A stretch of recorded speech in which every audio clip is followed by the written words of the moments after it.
Sveiki! Šiandien apžvelgsime Roborock Saros Z70. Robotą dulkių siurblį, kuris išsiskiria ne tik didelė siurbimo galia, bet ir unikalių sprendimų rinkoje – integruota mechaninė ranka. Roborock Saros Z70 pasižymi itin žemų profilių – apie 8 cm aukščio. Todėl lengvai pasiekia erdves po sofomis, lovomis ar spintelėmis. Korpusas apvalios formos su tvirta konstrukcija. Viršutinėje dalyje integruoti navigacijos ir vaizdo moduliai, o konstrukcija pritaikyta taip, kad mechaninė ranka būtų visiškai paslėpta, kai nenaudojama.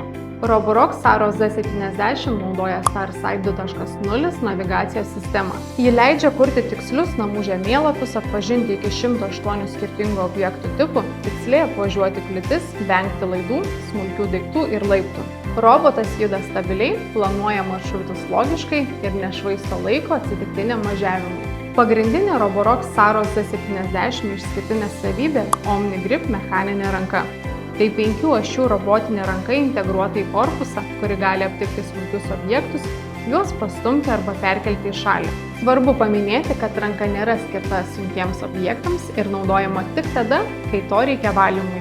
Roborock Saros Z70 pasižymi itin didelė iki 22 000 paskalių siurbimo galia, kurią užtikrina Hyperforce technologija. Dvigubo pagrindinio šepečio sistema efektyviai surenka nešvarumus ir sumažina plaukų vėlimąsi tiek ant kietų grindų, tiek ant kilimų. Robotas vienu metu gali siurbti ir atlikti drėgną valymą, todėl puikiai tinka kasdieniai namų priežiūrai.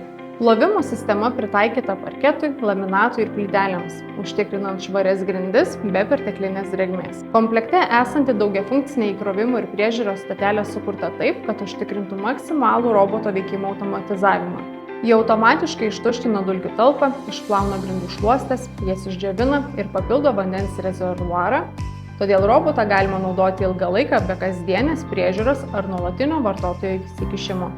Roborock Saros Z70 turi 6400 mAh talpos bateriją, kuri leidžia jam veikti iki 180 minučių vienu įkrovimu. Išsikrovus baterijai robotas automatiškai grįžta į stotelę, o pilnas įkrovimas trunka apie 150 minučių. Roborock Saros Z70 valdomas per oficialią Roborock programėlę, kurioje galima kurti valymo grafikus, nustatyti atskiras zonas, reguliuoti siurbimo galią, valdyti plovimo funkciją ir realiu laiku stebėti roboto judėjimo maršrutą. Roborock Saros Z70 tai robotas skirtas tiems, kurie nori maksimalios automatikos, didelės siurbimo galios ir technologiškai pažangiausio sprendimo rinkoje. Ačiū, kad žiūrėjote, nepamirškite prenumeruoti mūsų kanalo ir iki susitikimo bigbox.lt.